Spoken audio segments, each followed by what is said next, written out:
안녕하세요. 느린 밤 잠드는 이야기입니다. 오늘 밤 우리가 머물 곳은 밝은 달빛이 부서지는 아스라한 옛 누각, 부벽루입니다.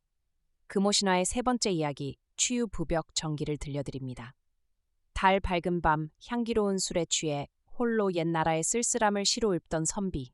그의 곁에 호련히 하늘에서 선녀가 내려옵니다. 이승의 사람이 아닌 고운 선녀와 마주 앉아 덧없이 사라진 옛 영웅들과 시간의 흐름을 시로 나누며 밤을 지새우는 몽환적인 하룻밤의 기록. 오늘 밤에는 복잡한 현실의 고민들을 저 잔잔하게 흐르는 강물 위로 모두 흘려보내세요. 여러분의 깊은 잠을 위해 이야기가 시작되면 화면은 눈이 부시지 않게 천천히 어두워집니다. 이제 편안하게 눈을 감고 달빛 아래 시 읽는 소리와 고요한 강물 소리에 가만히 귀를 기울여 보세요. 송도에 홍생이라는 젊은 선비가 살고 있었습니다. 그는 풍채가 단정하고 성품이 맑고 고상하여 일찍이 태안에서 글을 읽을 때부터 많은 이들의 칭송을 받았습니다. 어느 해 가을, 홍생은 친구들과 어울려 평양으로 유람을 떠났습니다. 대동강에 배를 띄우고 아름다운 경치를 구경하며 며칠을 보내던 중 일행은 먼저 도성으로 돌아가고 홍생 홀로 작은 배를 빌려 강을 거슬러 올라가게 되었습니다. 영명사 앞바다에 배를 메어 두었을 때 마침 날이 저물고 둥근 달이 솟아올랐습니다. 은은한 달빛이 강물 위로 부서져 내리는 것을 본 홍생은 흥을 이기지 못하고 홀로 가파른 절벽길을 따라 부병루 위로 걸음을 옮겼습니다. 누각에 올라 굽어보니 맑은 대동강 물은 비단결처럼 잔잔하게 흘러가고 푸른 달빛은 빈뜰에 고요히 내려앉아 있었습니다. 화려했던 옛 왕조의 자취는 온데간데 없고 오직 말없이 흐르는 강물과 변함없는 달빛만이 남아있는 것을 보자 홍생의 마음속에 아득한 슬픔과 인생의 덧없음이 밀려왔습니다. 그는 가져온 향기로운 술을 꺼내어 홀로 잔을 기울였습니다. 몇 잔의 술에 취기가 은은하게 오르자 홍생은 누각의 난간에 기대어 옛 나라의 흥망성쇠를 탄식하며 나지막한 목소리로 시 한 수를 읊었습니다. 어제 기자의 옛 성터를 지나다 보니 거친 풀잎 위로 차가운 이슬만 맺혀 있네. 바위 위에 서 있던 천년의 성벽은 텅 비어 있고 푸른 강물 곁에 우뚝 선 누각만이 그림자처럼 쓸쓸하네. 다투어 피어나던 아침 꽃들은 옛 궁궐의 흔적을 덮었고 저물어가는 가을빛은 텅 빈 성곽 위에 머물러 있네. 초승달 떠오르니 고향 생각에 잠 못 이루는데 어느 곳에서 들려오는 피리 소리가 이리도 애간장을 끊는가.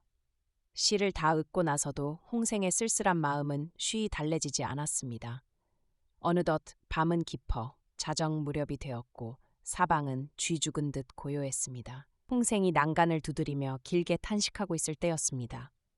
호련히 하늘에서 맑고 기이한 향기가 바람을 타고 스며들더니 누각 위로 사뿐히 내려앉는 가벼운 발걸음 소리가 들려왔습니다. 놀라 고개를 들어보니 구름처럼 머리를 곱게 틀어 올린 아름다운 여인 하나가 눈앞에 서 있었습니다.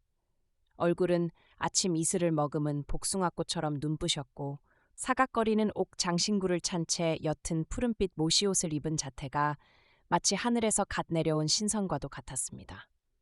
그녀의 좌우로는 푸른 옷을 입은 두 명의 시녀가 모시고 섰는데 여인이 홍생을 향해 우아하게 미소 지으며 부드러운 목소리로 입을 열었습니다.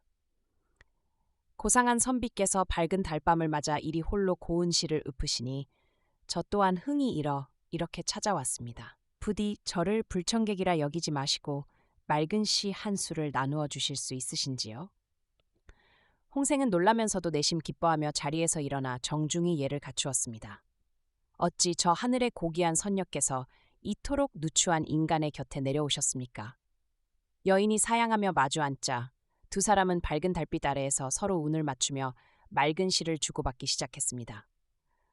홍생이 시를 읊으면 여인이 화답하고 여인이 읊으면 홍생이 다시 화답하는 우아하고 고상한 밤이 깊어갔지요. 시를 나누며 서로의 뛰어난 재주에 감탄하던 중 홍생이 조심스레 여인의 출신을 물었습니다. 선녀께서는 본디 하늘의 사람이십니까? 아니면 인간 세상에 인연을 두고 계십니까? 여인은 가볍게 한숨을 쉬더니 아득한 눈빛으로 흐르는 대동강물을 바라보며 지난날의 이야기를 꺼냈습니다. 저는 본래 기씨 왕조의 후손으로 이 평양성의 옛 주인이었던 왕의 딸입니다. 아득히 먼 옛날 위만이라는 자가 쳐들어와 나라의 운명이 다하였을 때 저는 차마 도적의 신하가 될 수 없어 홀로 죽음으로 굳은 절개를 지키고자 하였습니다. 다행히 하늘에서 저의 정성을 가상히 여겨 천상계의 신선으로 거두어 주셨지요. 여인은 옷깃을 여미며 말을 이었습니다. 그렇게 구름을 타고 옥황상제의 궁궐에서 지낸 지 어언 수천 년이 흘렀습니다.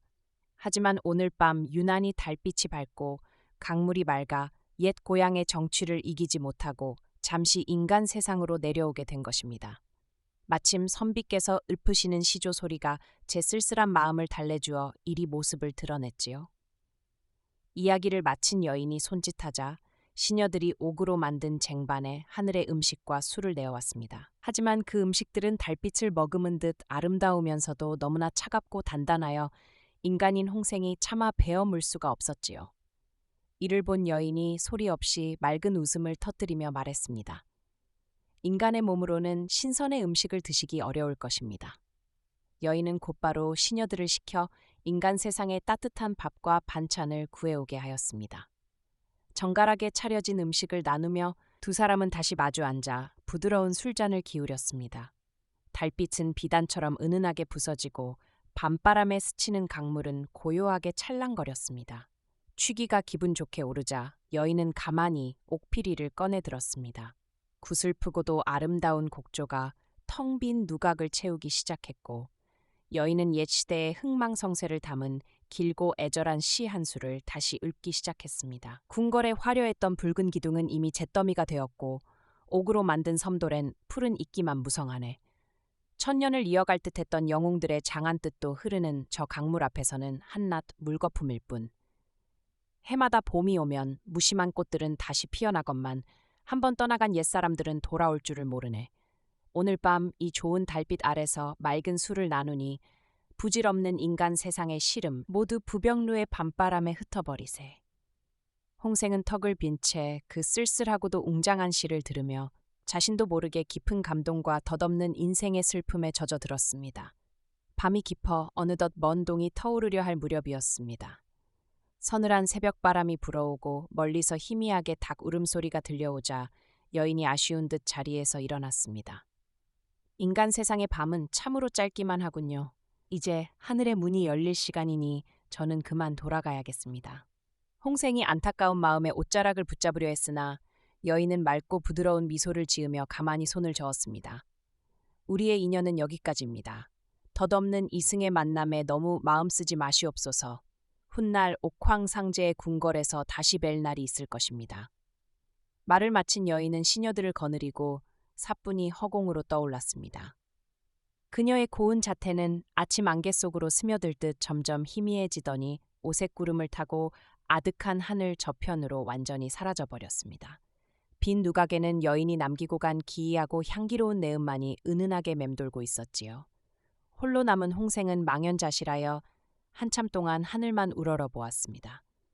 아침 햇살이 대동강 위로 부서지며 눈부시게 빛났지만 그의 마음은 텅 빈 것처럼 허전하기만 했습니다. 그는 여인이 남긴 시들을 고이 소매에 품고 쓸쓸히 작은 배에 올라 집으로 돌아왔습니다.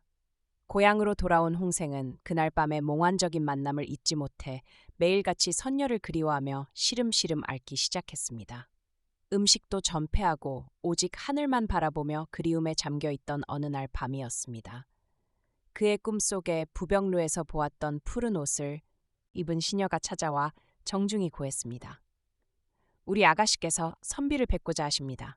상제께서 선비의 고상하고 맑은 성품을 어여삐 여기시어 천상계의 벼슬을 내리셨습니다. 이제 곧 아가씨와 함께 하늘의 별자리에서 논이실 것입니다.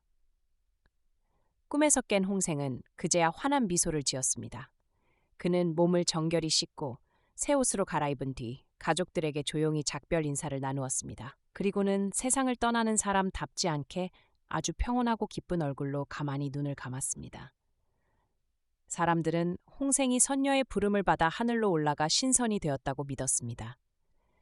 지금도 달 밝은 밤이면 텅 빈 부벽루 위에서 두 사람이 나누던 맑고 우아한 시조 읊는 소리가 대동강 물결을 타고 아스라이 들려온다고 합니다.